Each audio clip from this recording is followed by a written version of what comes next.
You're Sherlock Holmes? Yes? Alex Dougall is my name. I must talk to you. I'm in desperate need of your advice. Well, come in, my lad. Come in. Oh, permit me to introduce my friend and colleague, Dr. Watson. Watson? Watson?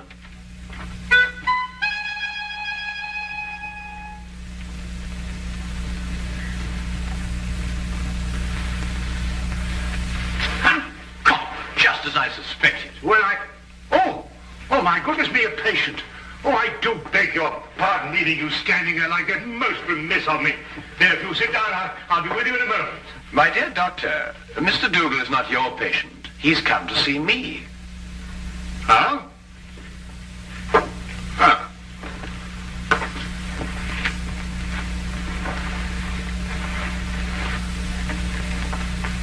About a matter which I imagine has something to do with the injury you sustained, eh?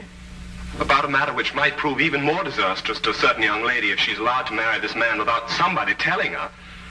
But on the other hand, how can I tell her when... You're jumping about rather a lot, Mr. Dougall. Mentally, of course. Yes, forgive me. I'd better begin by telling you that I'm known to most people by a name other than Alex Dougall. Yes? Aunt Lottie. Aunt Lottie? I write under that name in the Daily Observer. I'm a columnist. But Aunt Lottie? I know. It was the boss's idea. I'm really a sports writer. Don't ask me why I was assigned the job, but I do an advice for the lovelorn column. Oh, I see. You mean the readers write into you telling you their problems? And I answer them. The boss thought they'd be more apt to listen to a nice, sweet old Aunt Lottie than a Alex Dougall. Well, of course, he may have a point there, Mr. Dougall. They listen to me, all right. Act on every word I say. And that's what started all the trouble. You will have to go back with me 2 weeks. I had received a letter from a young lady who identified herself only with the initials S.D. She said that her father had just died and she had nobody to advise her but me. It seems that her fiancé was a man of violent temper and had on one occasion almost throttled another man for even looking at her. She wanted to know if it'd be wise to marry him. I answered her, and a day later in the editorial room, I came to know what I'd touched off.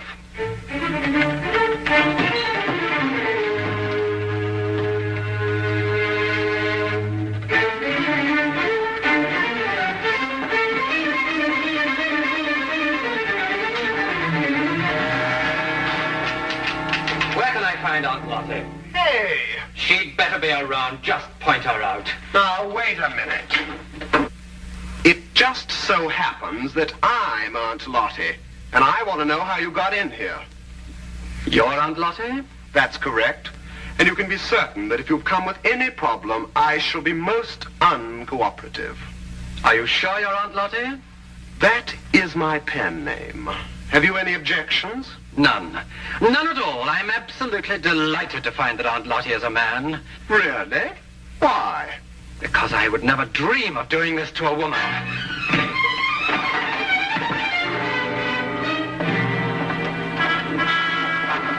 What's the meaning of this? You received a letter the other day from a young lady asking whether it was wise to marry her fiancé, a man of violent temper. That's right.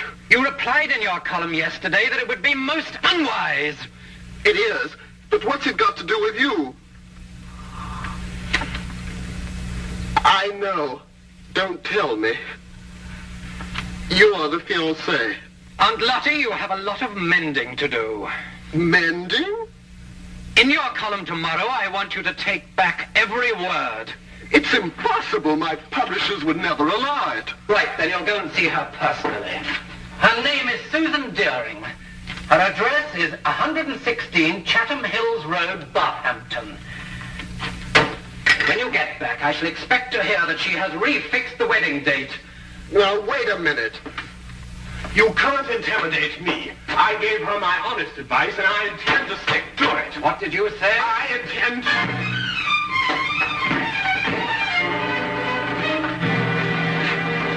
You were saying? just wanted to know what the address was again.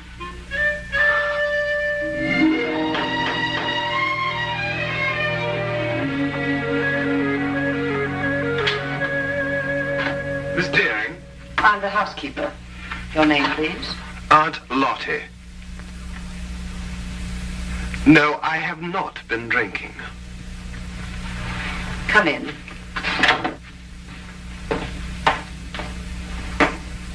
Wait here, please. I'll call her.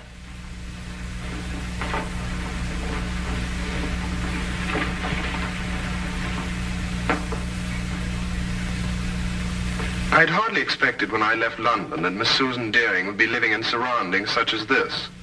Most of my readers were shop girls. Girls from a modest background, anyway. But Susan Deering was an heiress.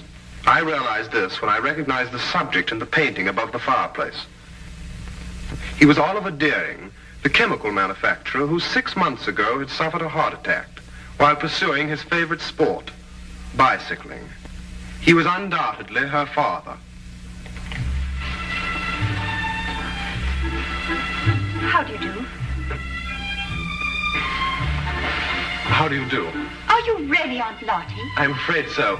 My editor felt it would inspire more confidence than a name like Alex Dougall, which is my own.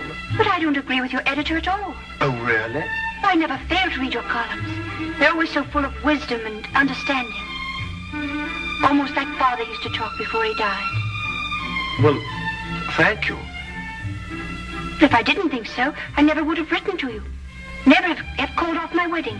Well, as a matter of fact, that's what I came to talk to you about, Miss Deering. Do you mind if we sit down? Oh, please, yes. Here you're hurt and I've kept you standing. Just a little accident. Nothing at all. Yet. Would you like a pillow or something? Oh, no, thank you. What bothers me more than any little ache is the advice that I gave you in my column. The advice you gave me, but every word of it was so true. It cleared up everything. Well, I felt the same thing at the time also, but after meeting your fiancé, Mr. Murdock... You met Jack? Oh, quite by accident. He struck you. I know he forced you to come here and see me. Oh, no, not at all. Then how were you hurt? I fell down the stairs. It was an accident. Forgive me. It's quite obvious that a man like you could never be forced to do anything against his will. Well, I should hope not. But at any rate, after meeting Mr. Murdock, I felt it my responsibility to come here and retract my original advice. Forgive me, Miss Deering. That's what I've been telling her. No one is perfect naturally, but Mr. Murdock is eligible in every other way. He has gold mines in Africa, if that's what Tilda means. And I could be sure he wasn't marrying me for my inheritance. But, Mr. Dougall, you've never seen him when he loses his temper. Miss Deering, have you ever heard of a Dr. Freud? No. A young Viennese. He's invented a new science called psychoanalysis. He says that a temper is a perfectly healthy, normal outlet for emotions. It's quite normal. Mr. Dougall, you know so much. That's my job. I'll write to Jack immediately and tell him it's all right again. Good. And if you have a picture of the two of you, I'll see that it's published in the society page under soon to be betrothed. Mr. Dougall, what's the matter? Something happened to my back when I fell. I wonder, would you mind putting one hand on my shoulder and one in the small of my back and pull? Thank you. Mr. Dougall, you must do something about your back. When you get home tonight, have your wife rub it with liniment. I'm afraid that's not entirely possible, but I'll have the man at the club do it anyway. You mean to say that you're not married? I'm afraid not.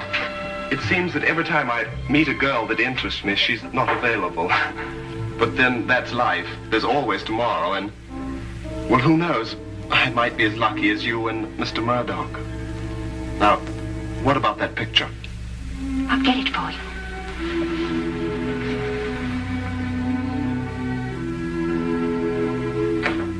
All the way back to London, my eyes kept returning to the snapshot that had been given me, and to Murdock's face. I really hadn't had time to study him when he first came into my office. Everything had happened so fast. But now I had the clinging feeling that I'd seen him somewhere before. But where? And under what circumstances?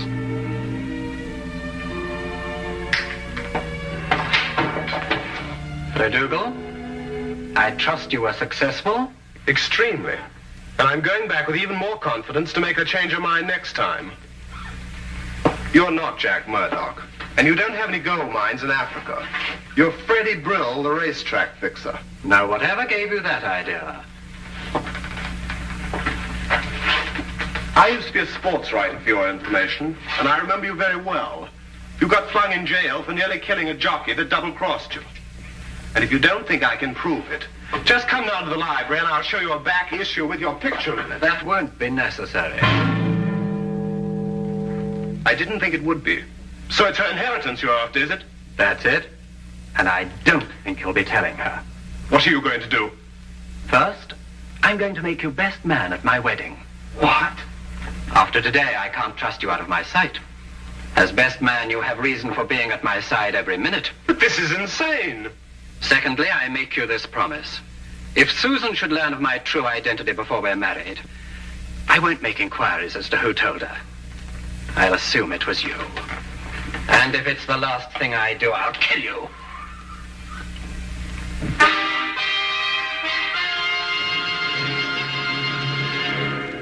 Now, we return to the case of the violent suitor. I'm always giving out advice myself, but here I am, strangely enough, asking for it. What shall I do? If I expose Murdock, he'll obviously take his revenge on me. But on the other hand, how can I allow poor Susie to be victimized that way? I see. So it's Susie, is it? Well, up until half an hour ago when I managed to get away from him, Murdock keeps me handcuffed to his side. And naturally, when he saw Miss Deering, I did also. Ah, yes, quite naturally. Well, there's no point in denying it that she does something strange to me. And I found myself wanting to be the groom instead of the best man. That may very well happen yet, Mr. Dougall. But how, with Murdock still in the picture? We'll remove him from the picture. It's simply stated, Holmes. But surely you don't mean to expose Murdock and risk Mr. Dougall's life. No, Watson. If any lives are going to be risked, they'll be yours and mine. Oh. My plans aren't crystallized yet, Mr. Dougall, but my advice to you is to go back to Mr. Murdock and continue to be his best man. You'll hear from me very soon. I'll do anything you say, Mr. Holmes. Thank you, Mr. Holmes. Not at all. Oh, wait.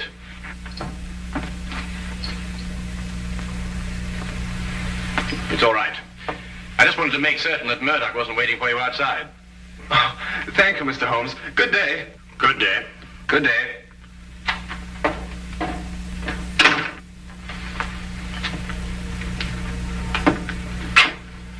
And how do you propose to help Mr. Dougall? By removing Murdock from the picture. But how? By proving that he killed Miss Deering's father. What? Safely behind bars, Murdock could neither marry Miss Deering or harm Dougall.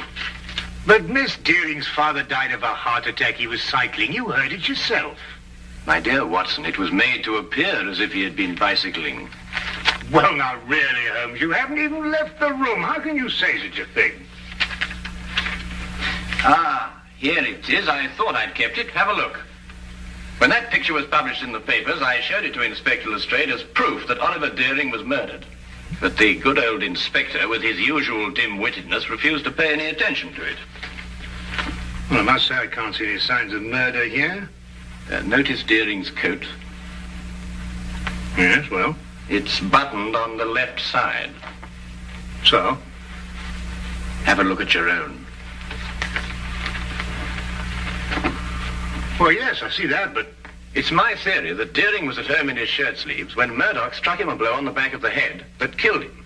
Then, in an effort to disguise his crime, Murdock, with the aid of a woman, dressed Deering and deposited him and his bicycle on a lonely stretch of country road.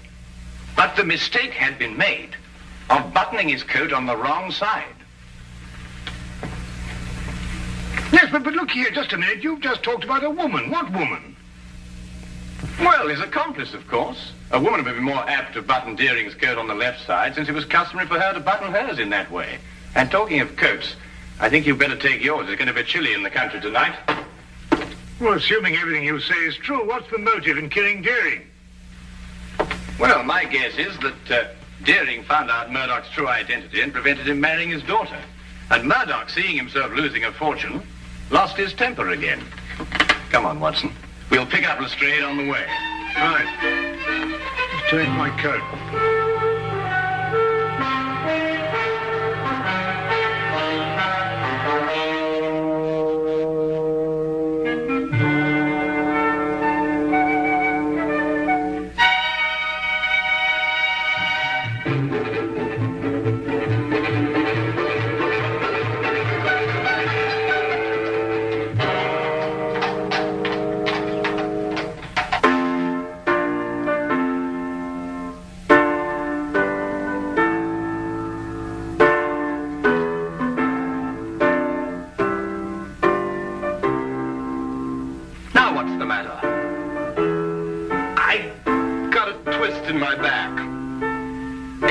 Complaining about that.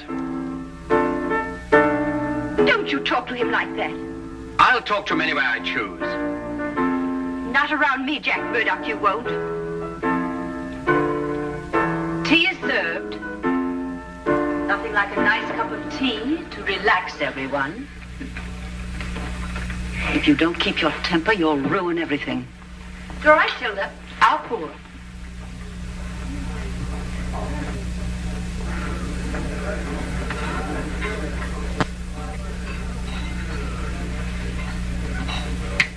Why didn't I think of it? Of course. Of course what? The accomplice, it's Tilda. The housekeeper? Yes, it would have to be someone normally attached to the house to have been present at the murder. Tilda fits the part perfectly. She would also have to know Murdock. And from the manner in which she's just been talking to him, that's obvious too. Your theory sounds as wild now as it did when you first told it to me. Lestrade, give me your gun, will you? What for? Well, I'm just going to put my theory to the test. Wait a minute. Oh, don't worry, I shan't hurt anyone.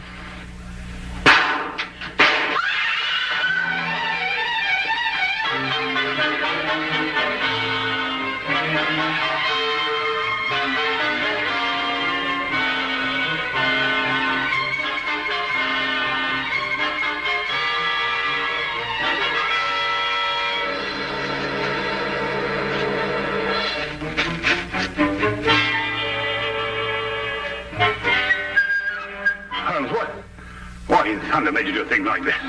No time to explain now. They'll have the staff out and search the grounds. If they find us, the whole plan's ruined. Well, now, where's Lestrade? Lestrade! Shh! Lestrade! He was behind us when I last looked. Oh, confound him. If they find him, everything will be ruined. Here, we'd better go and find him ourselves. Lestrade. Lestrade. Oh, no, Holmes, look. Well. Only the good inspector could have managed that. Well, Lestrade, you look like a stranded whale. What is this thing? It's a badminton net. Were you running with your eyes shut? Here.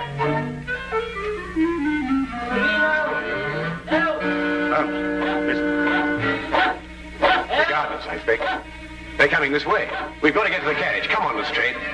Get me out of this thing. Oh, there's no time for that. Come on.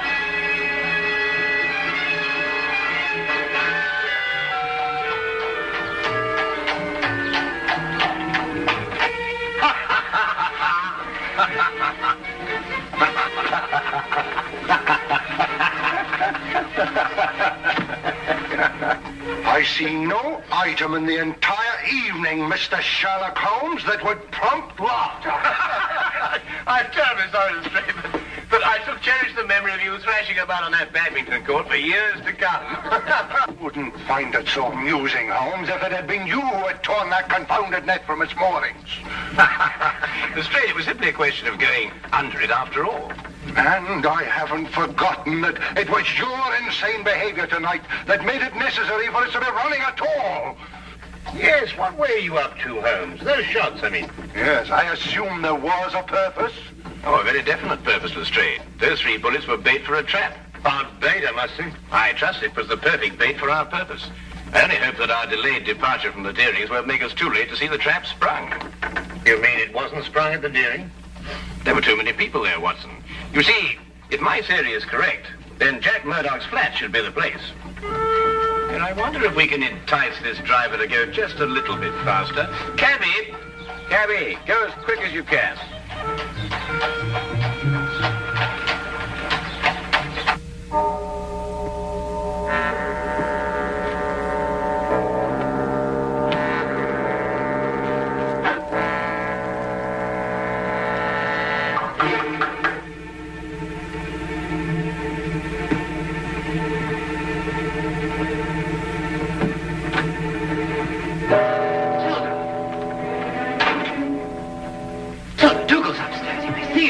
Not staying long.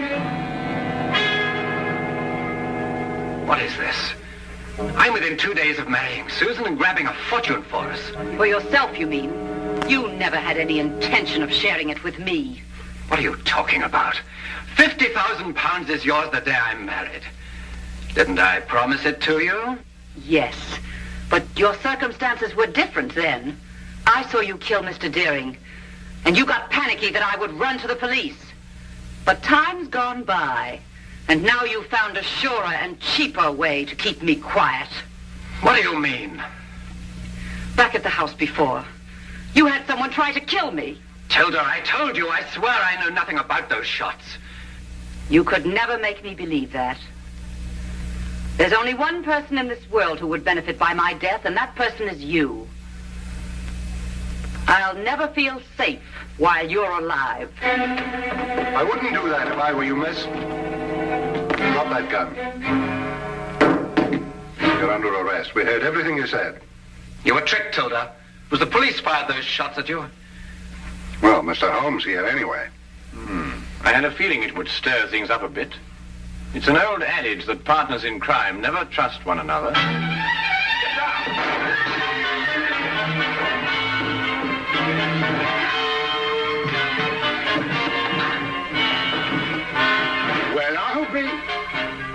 I've been practicing my ride ever since I met him. Ah, well done, my boy. Well done.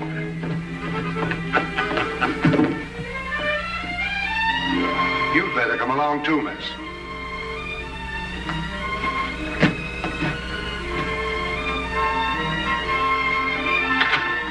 I believe I've outgrown the Aunt Martin label now.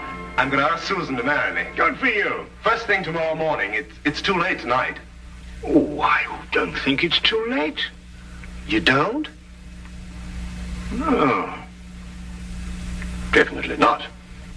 I'll go right now. Good idea.